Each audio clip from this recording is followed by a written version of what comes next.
All right, there we go. Now we're back. I made a minor adjustment. So this is Robert Gruler. I'm a criminal defense lawyer. And today what we're doing is we're talking about different things in the criminal justice system. So the name of the show is Watching the Watchers. And Watching the Watchers, what we do is we monitor police misconduct, judicial misconduct, prosecutorial misconduct, politicians, anybody involved in the criminal justice system. The idea is we want to hold them accountable. In society, we recognize that the police and law enforcement, and a lot of the time, they do a lot of good things. A lot of the times we think of them as heroes, and many of them are.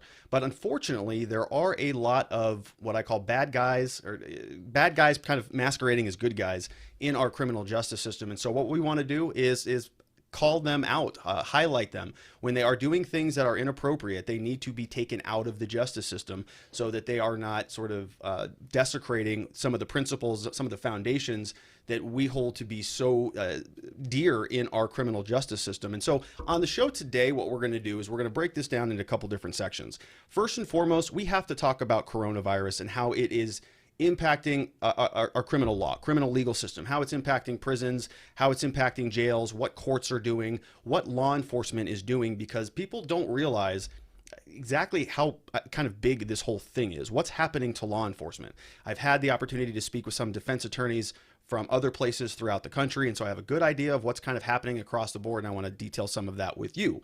Right at 7:30, we're going to be joined by a guy named Andre Norman, who is extremely impressive. He's got a lot of background. He's got a lot of experience in the criminal justice system. I will let him detail his story to you directly there. And then finally, of course, we're going to talk about the Bad Popo, everybody's favorite part of the show.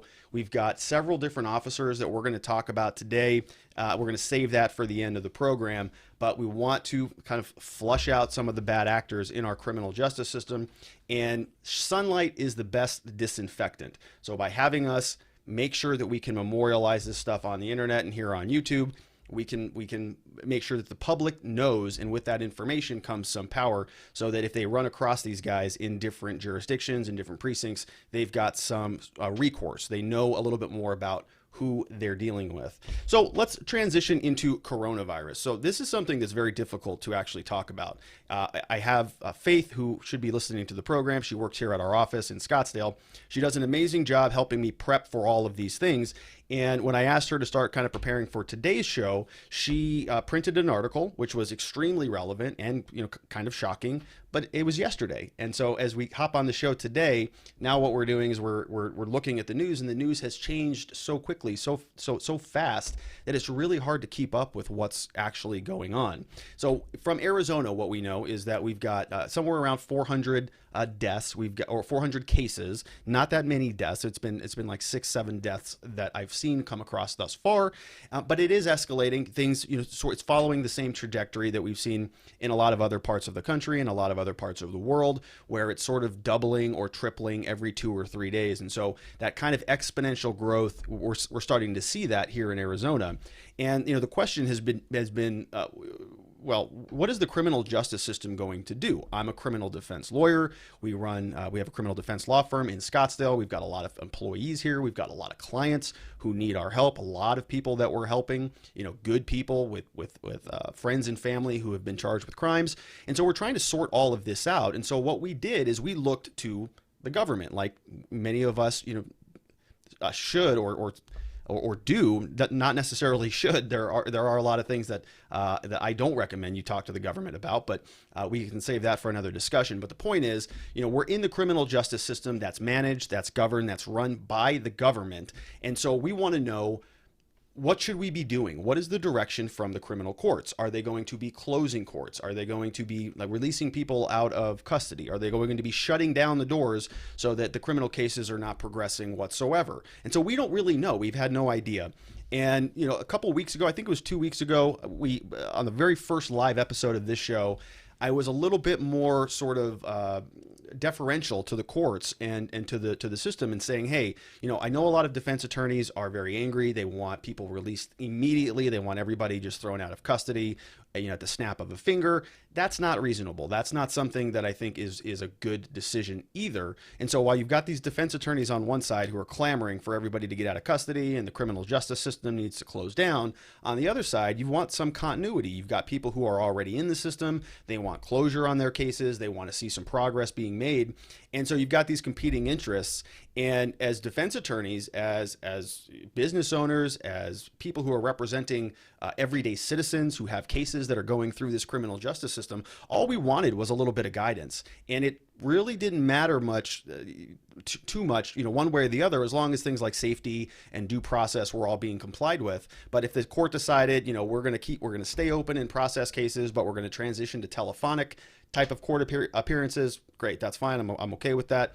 If they want to close down completely, I also understand that. So, but the problem is there's been no guidance at all. We have no understanding from the courts. What happened was the Arizona Supreme Court and some of the superior courts have been kind of crafting their own plans, and the Supreme Court has given a lot of the other jurisdictions in Arizona leniency to sort of craft their own plans. There's over 180 courts in Arizona, and so when the Supreme Court at the very top is telling all of these other courts, all scattered throughout our state, that they can essentially, do whatever they want. Basically, come up with your own plan, and we're going to allow you to implement that. So if some courts want to run business as normal, they're essentially free to do that if they can comply with some of the guidelines that the court set, meaning there's not too many people packed in a room, they're not doing jury trials, they're not everybody's adhering to the CDC distance and all that stuff, the 6-foot distance, social distancing. If they can comport with all that, then the courts can run however they want to run. Essentially, they can stay open, whereas other courts are shutting down. Some courts are continuing their cases all the way up until May. So it's really a mess. We spoke with somebody from actually it was a potential client who called us and said, I just got a criminal ticket and I have a question about it, but they're not even scheduling his court date until June. So June is very far away, meaning the courts are closed. Now that in and of itself is a violation of some rules of criminal procedure. In Arizona, we have to have our court dates. They can't be pushed out that far. In other words, if you get cited for a ticket, they have to bring your initial court date, your first court date, which is called an arraignment, within 30 days. In order to be in compliance with the rules. You have a right to a speedy trial and all these things. So now, even the officers are sort of bending the rules. They're pushing these cases out. What is that, June's 60 days? It's way outside the rule, not even close. And they're probably doing it knowingly. So then the question becomes, well, as defense attorneys, as citizens, is that okay? Do we kind of bend the rules on that? Do we say, yeah, we understand that, ordinarily due process is due process and the rules are what the rules are. But in this case, since we are all experiencing sort of a global emergency, a meltdown, a pandemic that is unlike anything we've ever experienced before, is it okay if we allow those rules to be bent a little bit? You can make up your mind on that. I think the answer is no, because what ends up happening is you start to see a creeping sort of overarching intrusive government that becomes in all of your rights slowly start getting whittled away. There was another article that I wanted to talk about.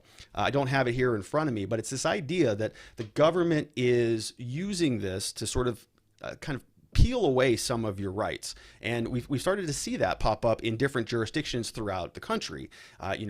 We're seeing sort of unprecedented action. We're seeing people close stores, sort of, being singled out, like gun stores are being closed. They're saying that we're going to close your gun store because of a public emergency. Well, that's kind of tricky. I mean, isn't it? Isn't that your private property? Don't you have a right to sort of engage in commerce and assemble with people, freedom of assembly, freedom of speech, freedom to engage in commerce, and all sorts of different rights and freedoms that the government is now saying, well, yeah, you have those, but because it is a national emergency, a state emergency, we're going to then pull those out. We're going to say, you don't have those anymore because we have done a balancing test. We've weighed one side against the other, and we've decided it's more important for you to not actually have those rights. So now we just start to see that kind of creep in. Is this going to be the last pandemic? Is there going to be something else? Is there going to be a situation where we say, okay, normally if everything's good, We want to arrest somebody. We want to keep them in custody. This is a massive, massive infringement on their rights, right? You're physically being detained. You're physically being taken away from your family, from your home. You're put in jail. Your rights are being really, really infringed upon. I mean, there's almost nothing more than that, other than, being killed or tortured or raped or hurt or something, something physically injurious to you. But people are arrested all the time, and the rules say that they have to see a judge within a certain period of time, because they need an independent arbiter. They need a judge to say, we're going to release you from custody because this is not right. This is something where you should be, you post a bond, get out on custody, go on pretrial services. In other words, while the case is progressing, you can be released so that you can go about your business, go about your life. It's so important that a judge makes that decision, because we've got things like due process. You have to make sure that that person gets a fair shake before you can take away their rights. So now what we're seeing is the Justice Department and some other, prosecuting agencies and judges and law enforcement agencies starting to say, well, those rights are all well and good, but we're going to go ahead and kind of bend them a little bit. So now if we wanted to say that you needed to see a judge within 24 hours after being arrested, now we're going to make it 48, or we're going to make it 3 days or a week, or we're just going to kind of suspend that rule, and we're going to get to that person when we get to that person. Very, very dangerous. Not a good idea. Something that I don't think ever stops there. Everybody likes to use the slippery slope kind of analogy and say, well, things can always get progressively worse. I think that it doesn't ring true. It rings more true with government than it does anything else. If you give the government a little bit, they're going to exploit it. They're going to take it and run with it. And so when we're talking about the criminal justice system, it's very important to me, and I think many other defense attorneys throughout the entire country, that we're being very kind of steadfast, and we're saying, nope, we understand that the courts have to do what the courts have to do. The government needs to close okay, that's fine, but we're not going to be sacrificing our clients' rights because of this thing, right? The principles are bigger than the current emergency. The Constitution is more sacred than temporarily banning people or lifting people's constitutional rights away from them just because there's something really important that's going on. So this is something that we're going to continue to, of course, monitor. There's a lot of developments around here. There's an organization in Arizona called the Arizona Attorneys for Criminal Justice, and so, as I explained earlier, there's been sort of this really lackluster response from a lot of the officials, a lot of the media, a lot of the judges and authority figures in our criminal justice system. They're just not involved in, or they've been involved, but their response has been lacking. There's almost no guidance. And so the Arizona Attorneys for Criminal Justice, the AACJ, you can find them at aacj.org. They actually brought out they put together a plan. They wrote a letter, and they're calling it, they're sending it to the state and local officials. They're saying that they urge sort of immediate action on COVID-19. And they've got some recommendations. I want to run through them briefly. A lot of this is legal type of language, but what this is, it's a kind of a consortium. It's a group of a lot of criminal defense lawyers who want to see some forward momentum, see some change in what's happening in our criminal justice system. And so they've got a couple of points that I thought were very good and very similar to some of the same points that I've been making over the last couple of weeks. But they wanted to say, when people think about the criminal justice system, they think, well, those people just commit crimes. They're criminals. They should just belong in jail. Who cares what happens to them? They've committed a wrong against society, and therefore they should kind of be dropped to the bottom of the totem pole. What they fail to recognize is that in many situations, many of these people who are in custody, they have not been convicted of anything. If people are in jails, many of them are there because they are awaiting the final disposition of their case. They haven't gone to trial yet. They haven't been sentenced yet. They haven't been convicted of anything. So legally, the presumption of innocence still applies to them the same way that it applies to you or to me. And we both are legally innocent. They happen to be in custody because a judge thinks they need to be there, but legally they have not been convicted of anything. So from a legal perspective, we're in the same position. And so why should that person sort of face an increased risk of health problems because they're in custody and they haven't been convicted? Don't they have some rights still? I mean, they haven't been sentenced. They haven't been convicted of breaking the law in any way. And now we're kind of putting them in an environment where they can be killed. There's still a lot of questions about this coronavirus and COVID-19, and we really don't know what it is, what it is doing very well. We have an idea, we have some treatments, but there's still a lot to be learned about it. It's brand new. That's why the whole world is shutting down over it, because the stakes are so high, because there's so much that is going on. So now what we need to do is make some adjustments in our criminal legal policy. And all of these attorneys have come together and they've drafted this letter. The point that I wanted to make was that they're saying that it's not just those people. So that's the first point, right? There's a lot of people in jail who are not criminals or have been convicted of anything.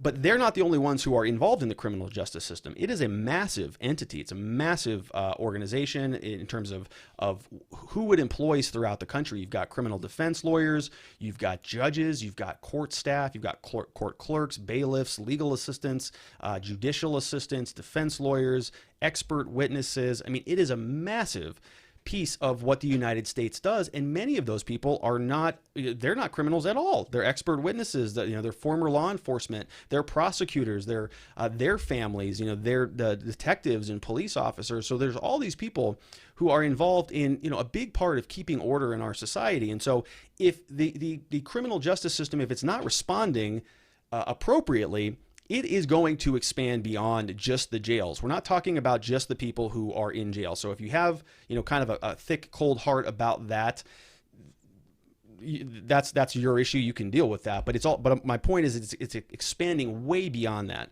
So there are a lot of prosecutors, there are a lot of, even law enforcement people who are saying, they're concerned about it. They want the people in the jails, in the prisons, to be safe, because they know that law enforcement officials, prison staff, jail staff, they're going to get it. They're going to transfer it back to the prosecutor's office, and then it's going to take out their office. So anybody, who's even involved in the criminal justice system, even from a law enforcement perspective, this is a big deal. This can impact you. So AACJ, the Arizona Attorneys for Criminal Justice, they have a couple points that they want to make, and they do a nice job doing it.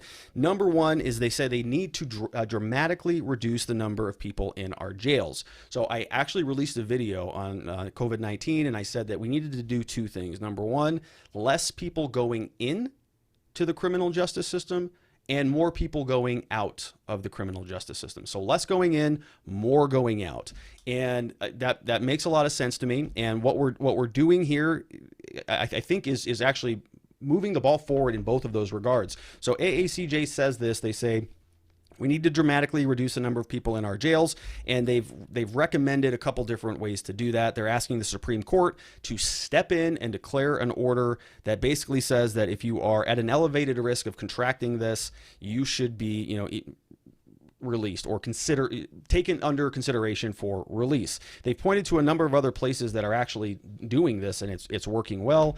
They've said that in certain places like New Jersey recently agreed to release people serving jail sentences in the state are just presumptively released from custody. So they're actually kind of doing the reverse of that. They're saying they're going to release the starting point is you just don't go into jail, versus the other way around. You go into jail and you see a judge and we see if we can release you. They're just saying, nope, you're just going to go into jail, or you're just not going into jail. Some other places are doing it also. Montana Supreme Court called on all judges to release people, without bond, as many prisoners are able, especially those being held for nonviolent offenses. They're able to be released without, they wanted to be released without them having to post a lot of money. So basically kind of waive some of the bond rules. When you get taken into custody, a lot of the times what the court will do or the judge will do is they will ask you to post a bond, which is security. It's money that the court is going to hold on to in exchange for letting you go. So they're going to say, it's $10,000. We're going to hold on to that $10,000. We're going to release you. You can come back and you can get your $10,000 back, but it's just security to make sure that you show up. So the AACJ, they released a kind of a proposed order that the Supreme Court should make. I'm not going to hold my breath on that, but we'll see. They've also said that we need to dramatically reduce the number of people in prisons. I think this is actually a very tall order. I'm not sure how they're actually going to legally do that. They've got some recommendations, things like suspending detention of people for stupid reasons. So in other words, if you're out of custody and you do something like a probation violation for something dumb, and they think it's dumb, then you shouldn't be taken back into custody. They want to increase the number of free video and telephone calls, release people who are classified as nonviolent offenders, and so on and so forth. They want people to stay in touch. They recognize that communication, this as much as anything, this is an information problem for the entire world. We just don't know enough, and if we knew more, we'd be able to craft a better response. We would know, yeah, this thing, really the death rate's only a 0.0001% instead of 2%. It's a huge difference, and the response can be measured, and you can respond accordingly. But right now we just don't know a lot. And so the AACJ is saying, well, we're going to have all of our prisoners, all of our inmates, everybody who's in custody, be able to communicate with their families. And hopefully that will kind of allay some fears. We're going to talk about what happens when that doesn't go the way that it probably should when we get to one of our stories for the Bad Popo section. We're going to talk about an actual situation where inmates wanted some medical care, they got denied it, and it started to bubble up into something that could be a lot more problematic. Fortunately, it didn't happen there, but there's going to be more of these clashes. So, I was talking to other defense attorneys today. We have a coaching call, and I was talking to two of them. Couple interesting things have happened. Number one is they are now finding COVID-19 in prisons. So they're finding these things in this actual virus in different prisons and different jails. If you've never been to one of these facilities, it is not pretty. I've been to many of them, both state and federal prisons and jails, and I've seen sort of the conditions that take place there. I fully sort of picture it as a worst case scenario, literally. When I hear, this idea of social distancing, when I hear about, during the press conferences from governors and the president, when they start talking about social distancing and CDC guidelines, 6 feet, and the virus can stay on surfaces for 17 days, and it just, it's on and on and on. Literally, a jail is probably the worst place. If you wanted to give the most amount of people the coronavirus as quickly as you can, probably could do it by putting them in a jail. No joke. They're all really close together. Some people are sharing cells. They have these group community centers. They're all walking around in circles. They're really confined, really tight. Hygiene is very bad. There's a lot of different stories about, they're not even allowed, like, for example, they're not allowed to have hand sanitizer. So you or I can go to Walgreens or CVS and buy some hand sanitizer. In jails and prisons, they're not allowed because of the alcohol content, which, okay, that makes sense. There is not alcohol hand sanitizers, but they just, don't make any adjustments for that. They just say no hand sanitizers. So that's one issue, but they're also, they get charged co-pays for medical treatment. The medical treatment is very subpar. There's many stories about that. I don't need to dive into that here, but it is problematic. The other sort of interesting thing that has been happening is, when I was talking about those two things that we needed to do in order to kind of make some quick adjustments in the criminal justice system, number one is less people going in. And that is happening from what it sounds like. So that same defense attorney I was talking to is in sort of a different part of the country, but a very populous city, said that by and large, they are shutting down law enforcement. Now, that probably sounds more dramatic than it is, but what they're doing is, most law enforcement is pretty basic minor stuff. They're writing traffic tickets, most of it. They're writing traffic tickets, they're speeding tickets, license suspension, safety checks, wellness checks.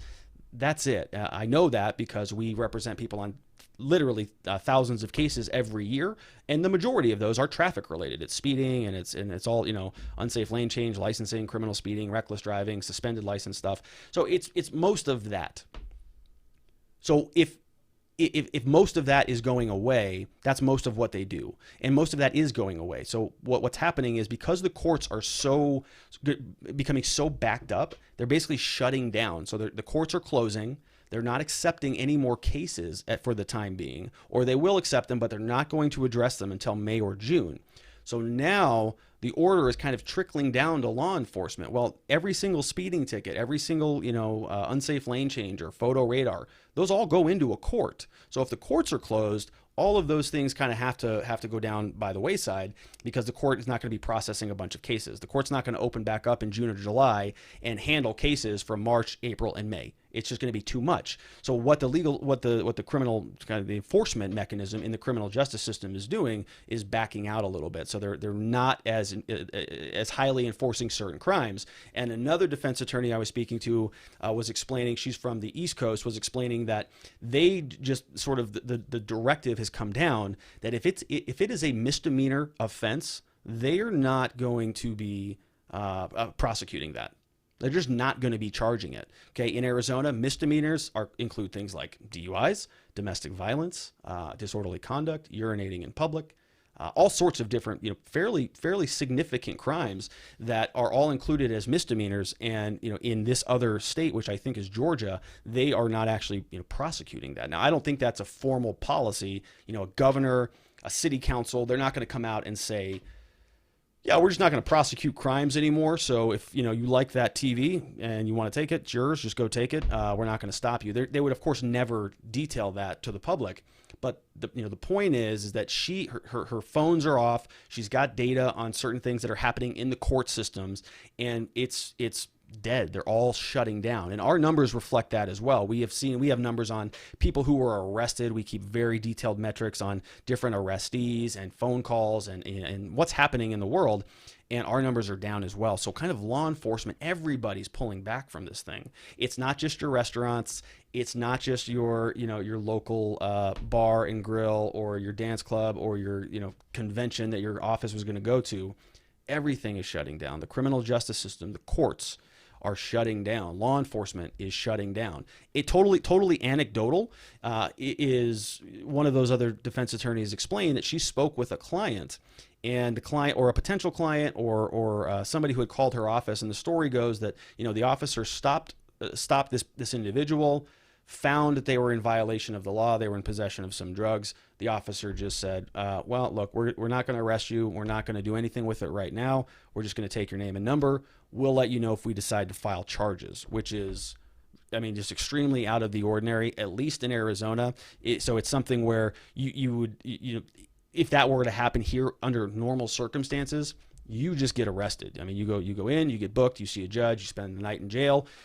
And it is a big deal. So for an officer to just say kind of it's a cite and release type of a situation, that's certainly good.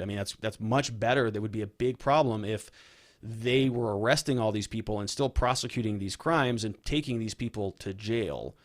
Jail is, like I said, for some people, it kind of sounds dramatic, but it can be a death sentence for some people. If you put the wrong person in a jail and it's infested by coronavirus, it's going to be a problem. And so what happens now when the coronavirus does go into the jails? What are they going to be doing about that? Are they going to sanitize the whole jail? Are they going to move all these people, out? This is a pretty serious thing that I don't think we have seen come to fruition yet. And very, very few people are talking about it. Actually, there was a reporter, somebody asked President Trump about it the other day, and I was kind of shocked to hear it. I always put those on so that I can listen to the news and have an understanding of what's going on, what's happening out there with the government, because that's where we work, in the government. Excuse me. And basically they asked him, hey, what are you doing? Are you thinking about this? Is this even on anybody's minds? And to my massive surprise, he said, yep, we're looking at it. Basically, they're trying to figure that out, because think about this. And I talked about this last week on this show, numbers ranging from 2.1 to 2.3 million people are in custody all throughout the United States. So, if this thing starts to spread through these little clusters and these people are not free to leave, think about how it feels for you or I right now. I feel a little bit trapped personally. I don't like not being able to go to the places that I like to go to. The gym, for instance, they closed all of our gyms. I can't go there. It's a huge problem for me. I don't like that, but I still can go and pick up a prescription, or kind of move around, pick up some food, get some health care, isolate myself. People who are in custody have none of those options. So as trapped as you or I feel, it's a whole different ballgame for them. So think about them. Many of them are old. Many of them, have high risk health problems, some ailments that they need to work through, and it's a death sentence for them. It's literally a death sentence. If they catch it, they're probably gonna, not stick around too long. So It's important.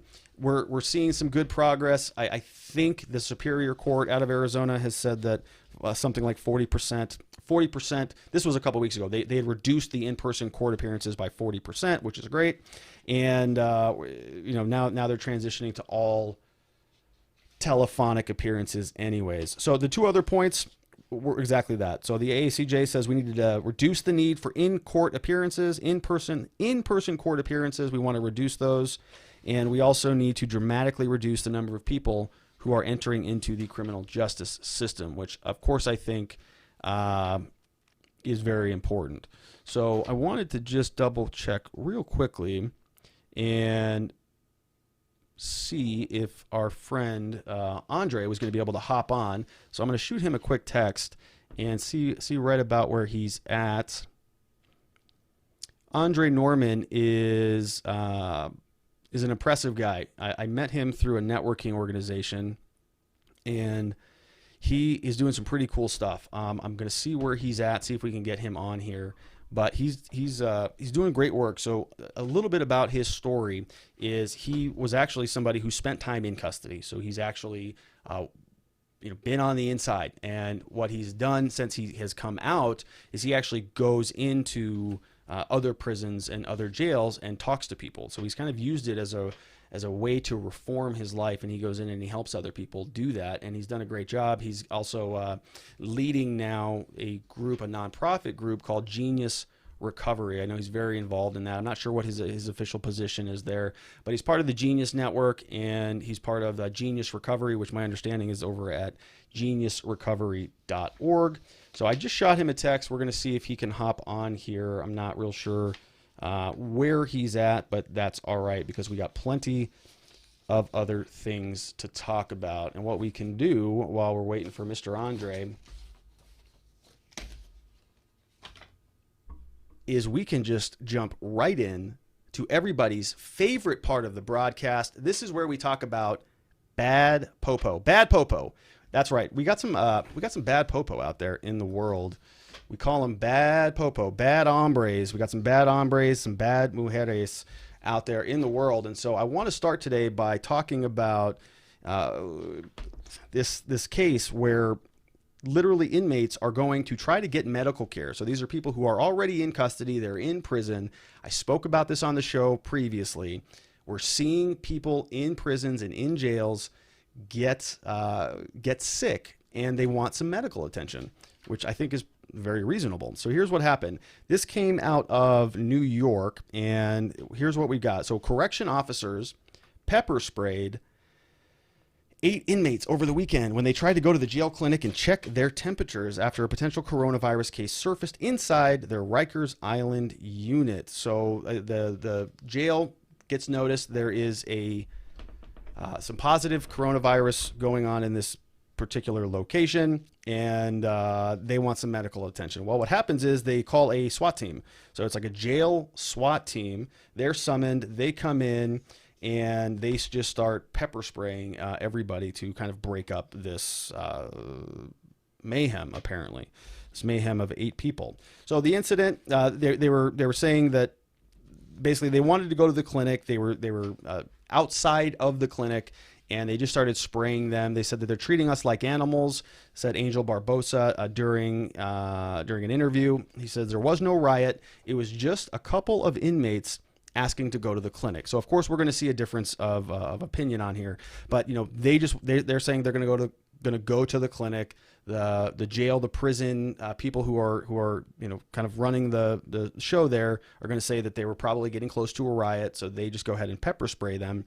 And they're unhappy about it. They want to be released immediately. They said anyone serving a city sentence is not a high risk to the community. So they're saying, well, look, we're in jails. We haven't committed serious offenses. We have not committed murder. We're not out there, beating people or raping people. Most of these offenses are low-level misdemeanors. And so they just want to get out. Misdemeanor drugs, misdemeanor assault, disorderly conduct, jumping over a turnstile. That's basically what these people are in jail for. And so now they're saying, well, we're going to be in here for a while. This virus is sweeping through the country. Maybe we should be let out. or get some medical attention. We're starting to see this thing pop up, and they can't go anywhere. And the jails are not equipped for this. So here's what we had going on. So the city has released more than 60 inmates with health issues and low-level charges, and they're looking to release another 200 possible cases, Mayor Bill de Blasio said on Sunday. So that's just not a lot of people. That's just not a lot of people. It's kind of shocking to me that so many people are going to be in there as this thing rips through our entire country. But I wanted to tell you a little bit about what the actual some of the people said here. So somebody said people are going to die. One man was in his dorm room, was bright red. He was dry coughing. He was surrounded by others. He was transported to a medical area. He was in there for 2.5 hours, looking very sick. There are a lot of elderly inmates in there. There's a 65-year-old man. He had surgery a week ago. He's still here. People are going to die. The unrest comes as the Blasio administration struggles to curb the spread of the coronavirus. All told, 39 COVID-19 cases and among people in custody and 21 among staff as of Monday, according to the correction department. That is a ton of people. That's going to spread like wildfire. So what are we going to do then when all of the jailers, when all of the prison people have it? Are they going to want to go to work? Are we going to want them in work? What happens when the jail has it? Are we going to bring in people who don't have the coronavirus to come kind of control these people? Are they going to want to go into the jails or the prisons? The answer is a resounding no. They're not going to want to do that. The best answer, the best way to do it is to just start releasing people who are non-violent. They shouldn't have been in there in the first place. They should have been released a long time ago, and they should absolutely not be getting pepper sprayed in the face because they're a little bit concerned about their own health and not dying. I think it's pretty reasonable for them to want to do that. A department spokesperson said on Monday that the abuse allegations are being investigated. And the picture that we have for this guy is right here. So this is the spokesperson, Peter Thorne, who says... what did he say? Let's find this quote. "We are deeply troubled by these allegations, which, if true, do not represent the standard of conduct we hold employees to," he said. "We are investigating this alleged incident." So, we're going to see what happens. I certainly don't think that this is a good thing for us to see happening. This Peter Thorne... we'll see. We'll follow up on it. I'm not going to actually call him a bad popo. I'm not, because we don't know yet. We don't know what he's going to do. I certainly don't think that he should be pepper spraying people, but I don't think this guy did it specifically. He's just a spokesperson. So I want to know who was responsible for that. We'll call them Bad Popo, but we don't know because the story doesn't tell us. I'm sure we're never going to know because these people who just whip out their pepper spray and start blasting people in the face, their names are never going to be leaked over to us, and we don't have the resources to find out who they are. So Peter Thorne is a spokesperson for the Rikers Correction Department, and he says they're going to do some investigation. Why are inmates being sprayed in the face with pepper spray? I don't know, but that's Peter Thorne and those people. The people who did do the pepper spray, though, bad popo, bad popo. Don't pepper spray people in prison who just want to get some health care, some health treatment. That's ridiculous. All right, so let me take a quick look and see if our boy Andre can hop on. He's not responding to me, so we're just going to plug on forward without him. All right, so our next Bad Popo story. So this one is a bit of a doozy. All right, so here's what's going on with this one. This was a video, and I'm going to play the video. The video was actually from Jefferson Parish Sheriff's Office. There was an arrest that took place, and this kind of was just the tip of the iceberg. So there's an arrest that takes place. Here's what's happening. I'll set it up for you, and then I'll play the video, and I'll walk you through it. First and foremost, what we see here is the video picks up very sort of abruptly, right in the middle of an arrest. There's a guy on the ground, an African-American guy on the ground. He's being sort of kneed in the back and tackled by a number of different officers.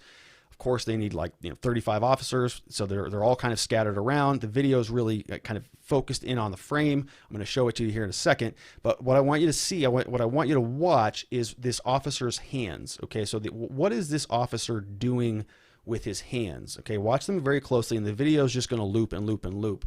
But we want to see what he's doing, because you can see, you'll notice, watch his right hand. Watch the right hand on the ground. He's going to pick something up, and then things are going to move around. And anyways, what they're doing is they're investigating this guy for drugs. So let's play the video, and then I'm going to walk you through kind of what happened. This video went viral, actually.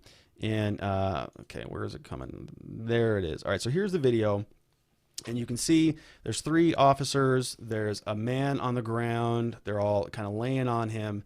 And let's see that officer. He's poking around on the ground, and he picks something up. Okay, but that's a little too late. So when the video loops back around, I want you to watch those hands again. Okay, now the officer stands up and he charges over because he sees this woman filming him, and she starts yelling things in the video, saying it's kind of hard to. The video is all very noisy, and so I'm not including the audio. But she kind of starts yelling and saying, you put that there, you planted that, or something to that effect. It's hard to understand what she actually says. So this officer, so there he goes. Now he looks up over his right shoulder. Oh, he sees that she's videoing. And this is what, boom, videoing, puts things back on the ground, rushes over there. Okay, rushes right over there. He's going to confiscate the video. So when I first watched it, I thought, okay, well, you really don't see what's coming out of that right hand. So there it is again, his right hand. He puts something out of his right hand into his left hand, and then he puts on his left hand down on the ground, and then picks it back up and like looks at it like, oh wow, what is that? Oh, it's drugs. Drugs must have fell out. Drugs fell out of this guy's pocket as we were tackling him. But it looks like he puts it down right there.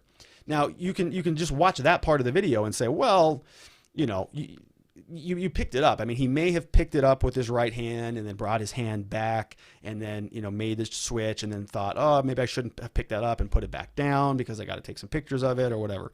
Maybe that's kind of his thought process, and so the drugs actually originally did come from that guy. But what really caught me, and I think what caught a lot of the world and the internet, is that once he sees that she's recording, he loses it. I mean, he loses his mind. He is racing right over there. And now he's saying, okay, now you are, basically he's going to go try to confiscate the phone or do something and pound that as evidence. That we see that type of stuff happen all the time. So that's when I then thought, okay, this guy is certainly a plant, certainly laying drugs down by that guy. And if you listen to the audio, he also says something like, hey, that's not mine, it's not mine, something like that. And then it kind of, breaks abruptly there. So the whole internet, kind of went bananas over this. If you go on their Facebook page, people are really pissed off about it, rightfully so. And so I asked Miss Faith to do some looking into it, to kind of do a background check and see what happened with this story. And she kind of just went way down a rabbit hole and kind of found a lot of other interesting things going on with some bad popo, some bad hombres out here out of Jefferson Parish. And so this happened in Bridge City. This is all just north of New Orleans. And so you can see here that the officer, makes the arrest. There's small baggies being moved around. Okay, it's fine. So what ended up happening with this case, she kind of brought me up to speed on it, is he ended up, he was arrested on what you see here. He actually was taken into custody, but he was not booked on any narcotics charges. So the drugs that they found, he wasn't booked on those. And then he later said that basically they were his. So he said that the drugs were his and they were not planted on him by the officer. So the guy gets arrested. Something happens back at the station behind the scenes. The sheriff, so Sheriff Joseph Lope Intino, who is this guy, actually makes a statement, and he says that he came forward. He said the drugs were his, and the drugs were not planted on him by the officer. So he's seen in the video sort of exclaiming, "That's not mine!" And then he gets arrested, and he comes back, says, "Nah, they didn't plant them on me. Let's go ahead and nip this investigation right there in the bud." And as a matter of fact, sorry, apologize, shouldn't have bitten the officers. They were my drugs after all. And so he gets, that's his part of the story. He says that he's not charged. the explanation from the sheriff, so Sheriff Joseph Lopintino, was that they did what's called a field test actually while they were arresting him. So the reason he wasn't charged with the narcotic drugs is because they tested it. They did a field test and they showed that it wasn't actually methamphetamines, but when they took it back down to the crime lab, they tested it and they found out that it actually was tested positive for drugs. And then there were some other things about some text messages that this guy had about selling drugs. So like the evidence is not good. The evidence is not good. He comes out and he says, yes, that was mine. There still could have been a ton of coercion. They could have done something down at the station and said, look, we're going to charge you with these other 10 things unless you do something to say that, that those were your drugs. And he may have just been bullied into that. I mean, that happens all of the time. It happens literally every single day. They're called plea deals and plea bargains. Basically what the government does is they say, if you go to trial and lose this case, you can go to prison for 10 years. But if you take this deal, what we're going to do is we're going to give you 1 year. So you can fight us and you'll get 10, or you can not fight us and you'll get 1. And people all day go, I'll take the 1. No problem. I know that if I go to jail, if I go to trial, I'm going to lose. I'm going to go to prison for 10 years. Certainly don't want to do that. So that type of stuff happens. The process has a lot of coercion that's kind of built into it. Some of it very necessary. So if this guy, got arrested and he's originally on the side of the road exclaiming, that's not mine, but his statement changed, yeah, maybe there's some coercion going on. Or maybe they're his. Maybe they were his drugs. Maybe the video just picked up a little bit late. We don't know. But when we were looking into it, here's what we found. So this is not the first time that the Jefferson Parish Sheriff's Office has come into some issues, some controversy, some disrepute. So in 2018, the department was also involved in the death of a guy named Kevin Robinson. So this guy was 22 years old, and he was also suspected to be dealing drugs. Well, we had four undercover deputies, and I want to show you some of who these guys are.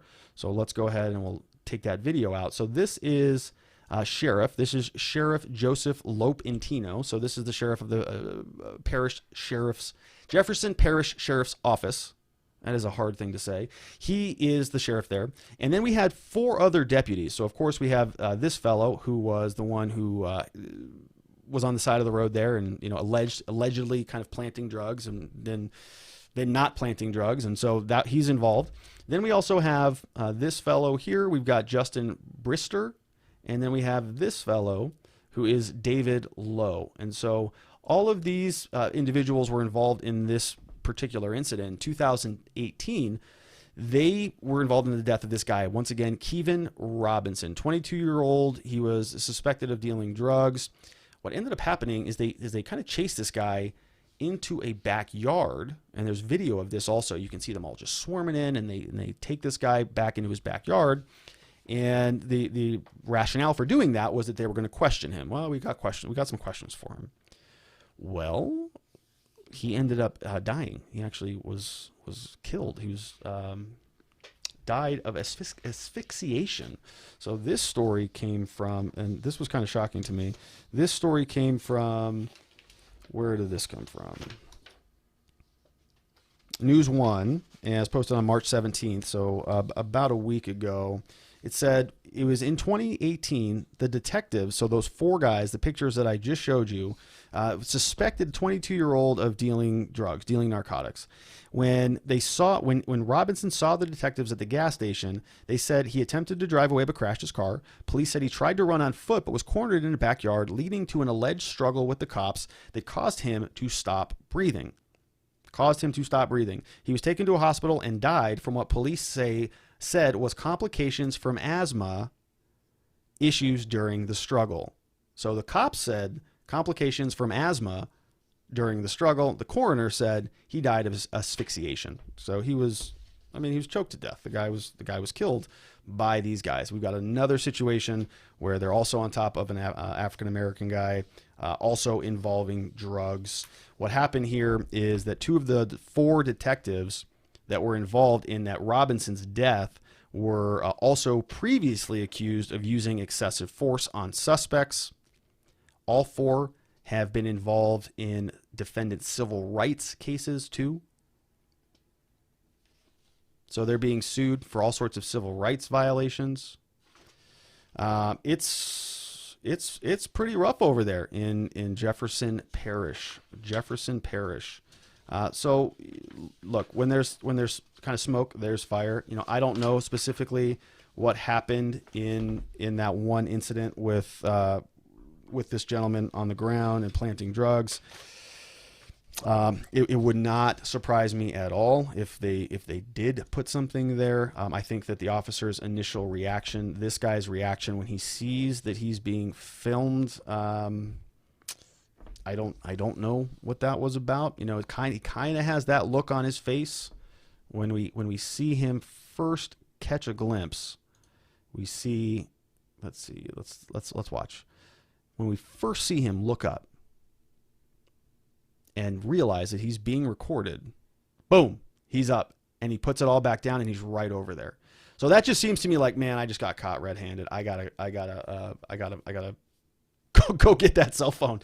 So he, you know, maybe that's what he's doing. I don't know. You know, this guy right here looks to me like you're kind of a bad popo, brother. Bad popo. We got some bad hombres out of there. Bad popo out of the Jefferson Parish Sheriff's Office. Let's run through them again just so we can make sure we have them on the record. We've got Bad Popo. We've got Sheriff Joseph Lopinto right there. Bad Popo. We've got David Lowe, who is also a Jefferson Parish deputy. Think it's Bad Popo for you two. We've got Justin Brister, who was also involved in the death of Kevin Robinson, 22-year-old dead. Bad Popo. And then we've got Jefferson Parish, who was just involved in this one. Bad Popo. So we got some Bad Popo over there.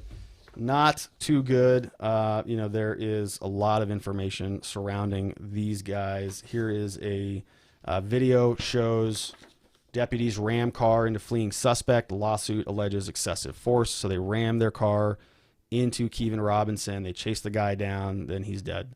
Of course, no body cams, no evidence. So he's just another dead kid. Another dead kid. And then we've got this here. You can see this is an actual printout of a docket. So this is the docket, and you can see Miss Faith highlighted all of the defendants, all of the people named in this lawsuit, in this civil rights suit. So they've all been named in lawsuits as well. And now there's a new viral video, and suddenly this guy, his story recants. No, that was all mine. All my drugs. Don't worry about it. I don't know about that. Do not know. All right. The last Bad Popo. This one's pretty bad. All right, so this one is out of Georgia State Patrol. We've got a guy named Anthony Scott, AJ Scott. So here's what happened with this fellow. This is an interesting story, and I actually know some defense attorneys in Georgia, and I'd be curious as to what their takes are on all of this. So, you know, from our perspective, here's what we see. We see this story that comes from the Atlanta Journal-Constitution. It says, ex-trooper, which is this guy. Let's get him up on the screen. Ex-trooper AJ Scott from Georgia State Patrol. He is running for mayor 3 months after a mistrial in a crash that killed two teens. So here's what we got. We got this guy right here on the screen. He's in an accident and he kills these two young ladies, these two young teens, a couple beautiful young gals, and they are now dead. Here's what happened. So his case ended in a, let's back up here. So in 2015 there was a wreck. So AJ Scott was in his car. He's a Georgia State Trooper at the time, and he basically was driving 91 miles per hour in a 55 mile per hour zone moments before the crash. And so this all happened in Georgia, in Carroll County, in September 2015. The two young women who were killed were Kylie and Chinchilla, who was 16. Looks like they were both 16, right around 16 and 17 years old. Kylie, Lindsay. Oh man. And so, these two young girls they're in a car, they're driving, and this officer is going 91 and a 55, almost, what is that? It's a lot. It's fast. It's fast, right? It's fast. It's fast speed. I don't do math. That's why I went to law school. But he's going very quickly, and he gets charged with a crime for that. So, to their credit, the law enforcement agency actually fired him immediately. So he was fired by the Georgia State Patrol. It looks like it was pretty immediate. I don't know how close it was, but so he's not with them anymore, to their credit. A lot of the time, these officers will stick around. They'll just be hanging out at the law enforcement agency, or they'll bounce around between divisions. They'll resign a lot of the times in lieu of being fired. They'll actually just say, well, I know I'm going to get fired. I'm going to resign. I'm going to take some time off. I'm going to go to the jurisdiction next door, and I'm going to get a job there until this all blows over. So that's something that that normally happens, but didn't happen here. So Georgia State Patrol, kudos to you. This guy, kills two young ladies, and he's fired immediately. Well, now what happens? Okay, so let's kind of think that through. If you're doing something extremely reckless, right? If you're doing something that endangers the well-being of other people or other properties, that's a crime. It's actually called, in Arizona, it's called reckless driving. It's a crime, and it's a misdemeanor. It's a Class 2 misdemeanor, and it can involve, you can go to jail for 4 months if you're convicted of that. But there are other charges, things like involuntary manslaughter. You can go to prison for that, many years. You can have endangerment charges that require, some sort of a prison sentence. You've got vehicular manslaughter. You've got all sorts of different potential charges that you could face, provided that there's some element of recklessness. I mean, this is more than an accident. They weren't both obeying all the laws, and they just bumped into each other, and these two girls died. This officer was doing something very, very reckless. Okay, if you or I did something like this, we would 100% be charged with a crime. And so was this guy. Wow, he was charged with a crime. So that's, again, kudos to what we're seeing out of Georgia, because they are actually, they brought charges against this guy. And the district attorney, his name was Herb Cranford. So they filed charges against him, and this case goes forward. So this guy then, he hires an attorney, and they build their defense, and the case goes all the way up towards a trial. The trial takes place, and in the middle of it, the judge says, I'm declaring a mistrial, which means something happened wrong in that particular trial. You got a crack at a trial. I'm going to declare a mistrial, which is a pretty big deal. It's not a conviction. There are a lot of rules kind of surrounding that. Like, you can get a new trial. The prosecutor can come back and bring a new trial, but they can't argue or make points about certain things that have already been litigated. So my point is that you can't jury shop. So you can't say, I'm going to present my arguments to this one jury of 10 people, 7 people, whatever your state says. I'm not going to present my arguments to those people, and then because there was a mistrial and I didn't like that jury, I'm going to make those same arguments again, but I'm going to get a new jury. That's called jury shopping. So you can't do that, but you can come back in and you can say, okay, if there's like kind of unsettled issues or unsettled questions, you can have a retrial as to those separate things. But it's hard, right? It makes the job of the prosecutor harder. As a defense attorney, we like mistrials. I mean, we would prefer not guilties, but mistrials, it's definitely better than a guilty. So it's a win in many ways, because oftentimes the prosecutor then will not want to go and retry the case. They're going to say, look, we lost on the first one. We're not going to retry it. Okay, so how did this mistrial happen? So Georgia's doing everything right. Georgia does, they fire this guy immediately. He goes and hires an attorney. He's charged with a crime, which many jurisdictions wouldn't do. They would just say, no, he was on duty. It was an accident. It's qualified immunity. We don't think there's enough evidence here to charge this guy with a crime. See it all the time. Anytime cops get in trouble, I've got a whole wall of their mugshots and their faces back there where charges, they may have been charged with something, but it never came to fruition. It almost certainly didn't go to a trial, because it always gets resolved with a slap on the wrist and they get bumped out of the justice system. That would never ever happen for you or I, but they get bumped out of the justice system. Okay, so Georgia now, charges this guy. They also fire him. He's going to trial. He goes to trial. All the evidence is presented and his case is lost. They lose the case. The prosecution doesn't get a conviction on him. The evidence goes to the jury, or the judge rules it a mistrial beforehand. I don't know exactly what happened procedurally speaking, but it's a mistrial. So he is not convicted of anything, which I've got some questions about that. So the reason for the mistrial, according to this article, was because essentially the prosecutor's office didn't disclose certain information to the defense. So let's keep track of everybody here. So AJ used to be a cop. He used to work for basically he worked for law enforcement agencies, which were then working in conjunction with, they're all witnesses for the prosecutor's office. So they work together all the time. The government is prosecuting a case, and they work with the officers who, go out and gather the evidence, and they write the ticket, and they draw the blood, and they do all of that stuff. Then they turn it over to the prosecutor, and the prosecutor then is the one responsible for actually taking the case forward against the person. So AJ, Anthony Scott, was very involved with prosecutors all the time. He was there all the time, presumably because he's a cop. He's in close quarters with these people. He's working with them very frequently. So he knows them. They know him. There's probably some, he's had many cases with them, written many tickets, done, been an officer for a while. So there's a kind of a camaraderie there. So now he's fired. Now he leaves, he goes to the other side. So if all the prosecutors are over here and law enforcement are over here, he goes to the other side and he gets a defense attorney.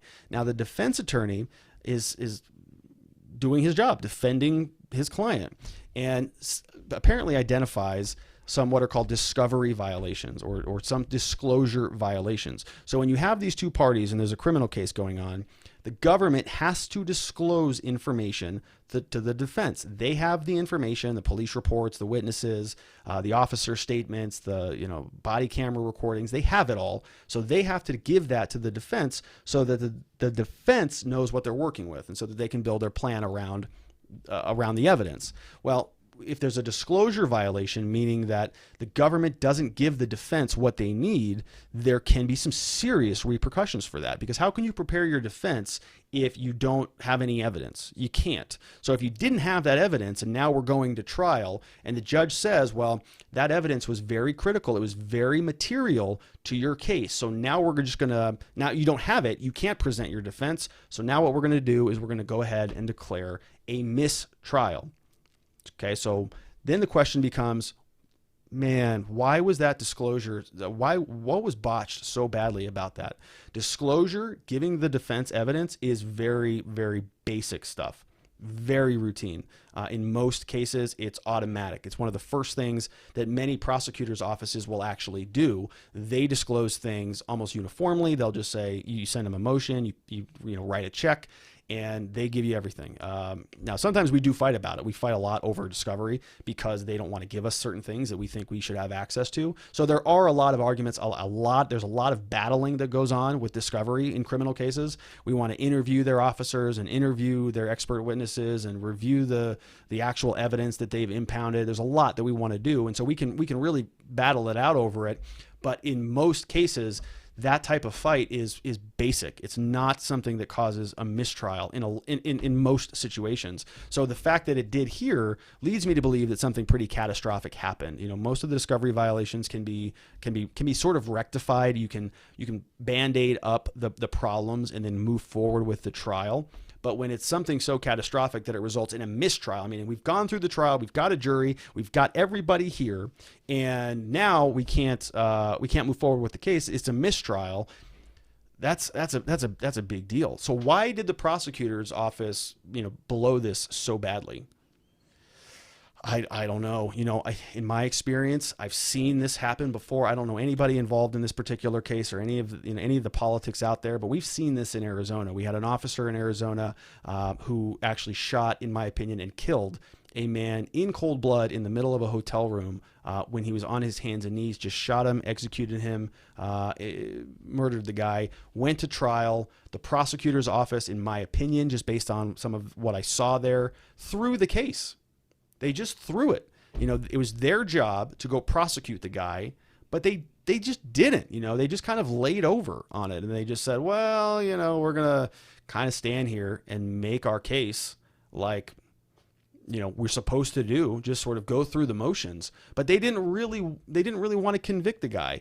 If that guy was not a former cop, if he was not former law enforcement, they would have done everything they can to convict him and get the maximum. And a loss, if they would have lost that trial, that would have been a huge blunder for them. But they lost that trial with the guy here in Arizona who actually killed that guy. They lost that trial. He got acquitted. He was found not guilty because the prosecutor's office, in my opinion, just didn't really try.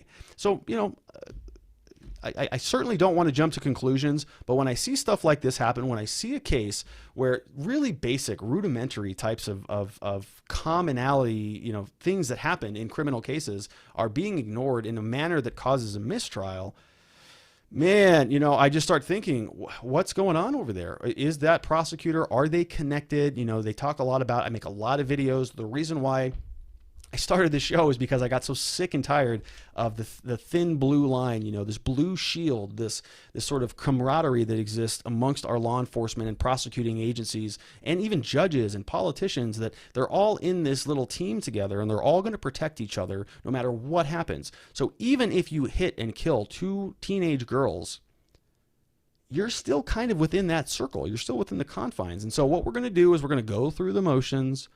We're going to fire you. We're going to charge you with a crime, and then we're just going to, kind of go through the motions. We're going to proceed forward with the trial. We're going to do everything we can. But, if you find a basis for something that we screwed up and you file it, yeah, we'll put up, kind of a mock objection. But, how does that happen? I don't know. But it is very frustrating. It's extremely frustrating for the family, these poor gals, so we don't know if the prosecutor threw it or just made an honest mistake. He may have just made a very honest mistake. He did say from this article, the Carroll County District Attorney says, and he pledges to take Scott to trial again. I hope he does. I really hope he does. They would certainly do this if this were anybody else. They would certainly bring charges against anybody and do a retrial, because what happened here is obviously a huge tragedy. Now, this guy, the reason why I'm just so kind of irritated with him, and I don't know him, like I said, from anybody, but he immediately after this happened, he ran for office and he got elected to Buchanan City Council. So 6 weeks after the deadly crash, Scott was elected to the Buchanan City Council. And the father, Alan, Kylie's father, said he's appalled that he's even capable of running for any kind of political seat after what happened, and I don't blame him at all. I think that's very reasonable. But, the idea that he's just running for office, and now apparently he's running for mayor. He's running for mayor currently. A.J. Scott for mayor, focused on our future. That's his sign, his campaign sign out there. So A.J. Scott for mayor. The issue here is, if you get elected as mayor, you've got a lot of power. You're in the executive branch. You've got the power of a lot of government, behind you. So I don't know how they're set up there. I don't know who the prosecutor would be there. I don't know, what that would look like in terms of refiling charges against him. I don't know if as mayor, if he would have the authority or any capability to actually adjust any of the prosecution's policies, whether they're going to charge him or not. My guess is that he probably wouldn't. He'd want to recuse himself or bring in an outside prosecutor or something like that. But I don't know. It's not good. It's not good. I feel very, very, very badly for the families who lost two young women, and who get to see this guy kind of parading himself around. He's going to use his law enforcement background as a man of the people. I care about you. I protect you. I'm mayor. Look at me. All that stuff. When in reality, he kind of got away with at least manslaughter. Kind of killing 2 people. If not murder. Many people would argue that that's murder. Driving that fast is so reckless that you have an intention of causing something that could amount to death, and that they would kind of equate that to a murder or manslaughter type of a thing. So not good. AJ Scott, my man, you are bad popo. Bad popo. So that's it. Let me check one more time to see if we've got anybody else. If we've got Andre Norman coming on. He is not going to be here. So that's all that I have for you today. Let me run through the some of the chat here, see if there's any questions from some people. Yeah, we've got some good comments here. We've got Lady Zaga who says, your problem is that some people are in jail because they can't afford bail. Yeah, we know that's 100% true. And that is a big problem. We're asking people to be released with no bail. It basically, you have to phrase it. Do not set a bond. We don't want people to have a bond so that they can get out of custody. Lady Zaga says, let everyone out on PR bonds and stop being unconstitutional. Everyone is entitled to be free and innocent while being in the court system. And I don't think that's kind of a bad way to look at it. Yeah, if you have not been convicted of anything, I think the limitations on your freedom should be very, very, very minimal as needed to ensure some compliance. And that's actually the standard in Arizona. So when a judge releases you, they're supposed to release you in a way that provides them with the least onerous conditions that secure that basically guarantee you're going to come back to court. So we're going to impose the least amount of burden on you that we can, provided that you come back to court. If you come back to court, cool, we're going to allow you to do that. If you don't use alcohol, you don't use drugs, you don't leave the state, you don't go back to the scene of the crime, you don't commit any new crimes, we'll let you out. But if you do, then we're going to set a bond. If you disobey our orders, we're going to make an adjustment. So, but certainly, I think the least onerous conditions are a good idea. Lady Zaga had a lot of comments. Once this is not available, then a lawyer, you have to do end of story. So either the cops bend the rules or the cops bend the rules. You don't want to be the one bending nothing. Okay, we've got a lot of comments here. You have a right to be released. OMG, not happy with me. Wow, America, no wonder you have the most people plea out in jail in the world. It's not a sacrifice. Wow. So Lady Zaga apparently not really too happy with some of my commentary today, but that's my commentary. I still love you. So we had some other ones, very informative. Cool, did not even think about it. CVS is all out of hand sanitizer. That comes from Angel. CVS is all out of hand sanitizer. I think most people are, which is too bad. I got you locked down in my memory, Anthony AJ Scott. Yes. Don't forget that guy. Very sad what happened, and now he's running for mayor. 100% needed conversation. Thanks, Luna. Much appreciate having you here. Have you heard of the coronavirus treatment with colloidal silver aerosol? Was used for SARS to decrease the viral load in the lungs. No, I have not heard of that. I don't know what the efficacy is of colloidal silver, and I don't know how that relates to the prisons. But if it works, then great. Let's pump them full of aerosol colloidal silver. If that works, I'm up for anything. Luna Wise, definitely a great conversation. Hello there. Hello, Nunya Business. I've always been made to feel that Arizona is very lenient with release for first-time offenders. Is that true? Before conviction and for sentence terms. So it really depends. Yeah, I mean, it depends on the actual offense. So like, for example, if you're a first-time DUI offender or a domestic violence offender or some of those things, they will release you, but they're gonna put some conditions on those things. So like, for example, if you have a DUI, then they are going to release you, but you can't drink alcohol anymore. That's going to be a term of your release. So if you are caught drinking, then you're going to be in violation of your release conditions, and they're going to take you back into custody. Same for domestic violence. Let's say you get charged with domestic violence, and one of the release conditions is that they're going to basically say you can't return home. You can't go back to the scene. You can't go back to your ex, to your spouse, whomever is involved in it. You can't go back there. So that's a release condition. Now, on the other side, there are some more serious offenses, like if somebody does unlawful flight, like if a cop, lights you up and turns their lights on and you don't pull over, you race away, you're going to try to get home or do something. That's a fleeing type of a crime. So now they're concerned that if they let you out of custody without any strict release conditions, that you're just going to leave. You've already indicated that you're willing to leave, when the cop's behind you. So why are you going to show back up to court? So in those situations, they may say, well, okay, fine. We're going to let you out, but you got to post a bond. You got to post $25,000. We're going to hold on to that. If you leave, if you abscond, we're going to keep that money, or we're going to hire somebody to basically use that money to go get you. But if you do come back and we close your case, you're going to get all that money back. So it's a security thing. And then there are other crimes about that have no release at all. Okay, so like sexual assault is the best example of that. If you're charged with raping somebody, they are not going to release you. You are deemed to be too much of a danger to the community, so they will not let you out of custody.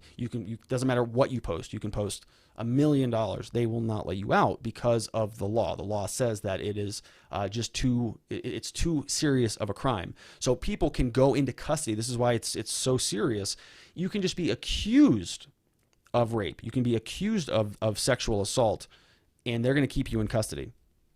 And there's certain legal standards, things like Simpson hearings in Arizona that we do, and it's not easy to get somebody out of custody. So you can have an innocent person sitting in there for a very long time, just because of the rules. So that's kind of to answer your question on that. All right, other questions. What's your opinion about participating in the census and the scare tactics about not complying? So I'm not real familiar with any kind of scare tactics. I'm not real sure I have not seen anything about not complying with the census. I'm not sure what they're trying to do to scare you into it. I mean, I think a census is a good idea. I think it's important that a country knows who is in the country. We should know who's here. Part of our democracy is our republic is based on that. We need to know where votes need to be allocated, and we need to understand how to divvy up our representatives and our electoral college votes. So the way that our government works is, we get representatives in our federal House of Representatives based on our population. So based on how many people we have, we proportion them out. So we have 400 and something representatives in there, and as a state increases in volume, as we have more people here who are citizens, who are active registered citizens, Arizona may take more of those representatives. We may get more of those votes. So, right now what's happening is everybody in California is leaving California. Everybody's going to other states. We're seeing sort of an exodus out of there. They're coming here to Arizona and bothering all of us, but they're coming over here, and if our population increases, we get more representatives. We get more of a voice. So we want to know who's here so that we have more of the equal representation. So I don't have any issue participating in the census. I think that's fine. I don't recall that I've ever had to do one, actually, because I think 10 years ago I'd have been 24. I don't remember if I did one back then. I just don't remember if I did it because I was in my own household or somebody claimed me. I don't remember, but certainly, yeah, I am being counted. So I would encourage you to be counted. If they're trying to scare you about it, I don't know what the recourse is on that. I mean, I don't think that there's any realistic possibility that they're going to, come arrest you or charge you with a crime for that. I just have not seen that. All right. Threats of fines. Yeah. So none of your business is kind of saying threats of fines, possible jail time, did not comply in California. Again, I have not seen anything. I've not heard of anything from a prosecutor's office or from really anybody who says that they're going to start, charging people with crimes for that. I just have not seen that. But if that does change, I will certainly want to cover that, because I don't think it's appropriate to be putting people in jail for voluntarily not agreeing to comply with the census. That seems very stupid. It seems extremely stupid given what we're dealing with the coronavirus. So it is a crazy world out there, everybody. I want to thank you for tuning in today. I'm going to hop off. I do need to get some sleep. Things are a little bit, chaotic in the world right now. We've got a lot that we're thinking about, a lot that we need to do, a lot that we as, a society have to kind of come together on and help each other push through this next little bit. I have a feeling that things are going to get worse before they get better. We're seeing some new updates from different people about what's happening throughout the world. Governor Ducey came on today and said that they're kind of expecting cases to really spike in April and then hospital visits to peak in May, according to their doctor. It's just a brief headline I saw right before I hopped on the show, so I'm not real sure how accurate that is. But the news is changing so quickly. We've got the federal government saying we want to be open by Easter. We've got other doctors who are saying it's going to be 18 months. I just saw a new headline from Stanford. Some Stanford, former Stanford grad research person said that they think that the implications of coronavirus and COVID-19 are being exaggerated by orders of magnitude in terms of the death rate. So, if it was at the original estimates were, I think, at 2%, it's gone down pretty considerably because we're testing more people. And so the numbers are changing, and we're just seeing that the death toll is not nearly as significant as what they were modeling it to be. But again, it's conflicting information. And so there's a lot that we're going to have to keep kind of plugging through, but we're going to be here next week. We're going to do this every single week on Wednesday nights at 7 p.m. Arizona time. I am contemplating moving it up an hour just because the show is going on a little bit longer. Today, we did not have our guest. I did think we were going to have Andre on, sent him a text. I don't know what's going on in his world right now. I know he is probably preparing for an event that we're doing a virtual event tomorrow, so he may be involved in that, but I would really love to get him on. He's an awesome guy. And so that's all that we have here for today on this show. Please do me a favor. If you have not already done so, like, subscribe, share this post. This is a time where these types of issues are extremely important. I mean, this is something that I live and breathe every day: criminal law, criminal justice reform, helping people charged with crimes, helping good people get their lives back on track. And I've never seen anything like this. We've helped a lot of people. We've done a lot of cases. We've been in business for 6 years, and there's never been anything like this just across the board. And so there are a lot of really good people, regardless of what you think about, the fact that they've been convicted of a crime and they're in custody. Very good people who don't deserve to still be in there. They deserve to be released so that they can have a fighting chance like the rest of us want. So by you sharing this, by you liking, subscribing, tagging somebody in the post, it really increases our ability to spread the awareness of what is going on. Most people just don't know about this stuff. And I think if they did, there'd be a lot more people up in arms, and we would actually see some progress being made. And so one of the reasons I started the Facebook group over at Watching the Watchers on Facebook, and we've got a YouTube community, which we're really trying to build. We want to continue the conversation. I'm going to make a commitment to being here once a week and doing a show that I hope provides value and helps educate you and helps you get engaged. That's really ultimately what I want. I would love some engagement, because what we're trying to do here is hard. It's hard work. And there are a lot of attorneys who are doing this sort of from, I would say, kind of the bottom up. They write bills, they write letters like the AACJ letter that I put out here today.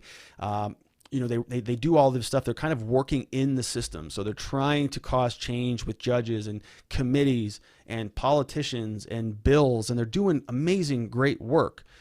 But they're getting stuck. I mean, everybody's getting stuck because I think this change really needs to come organically from the outside. We need the rest of the community. We need people who care about criminal law, criminal justice to step in, to step up. Because when the politicians and the decision makers and the stakeholders who are involved in the criminal system realize that other people outside of the system care about it, then they're gonna start to see some change. They've heard from us enough. They know that defense attorneys are pretty much angry about a lot of the things that they do, and so they're going to when they hear from us, they just kind of, kick us back out and they say, thanks for your message. We got it. We know you've been saying that for the last 45 years. Nothing's going to change. Sorry, but thanks for writing. If the rest of the community, if the rest of the public can jump in and, put some pressure on them, and I'm not asking you to write letters or make phone calls.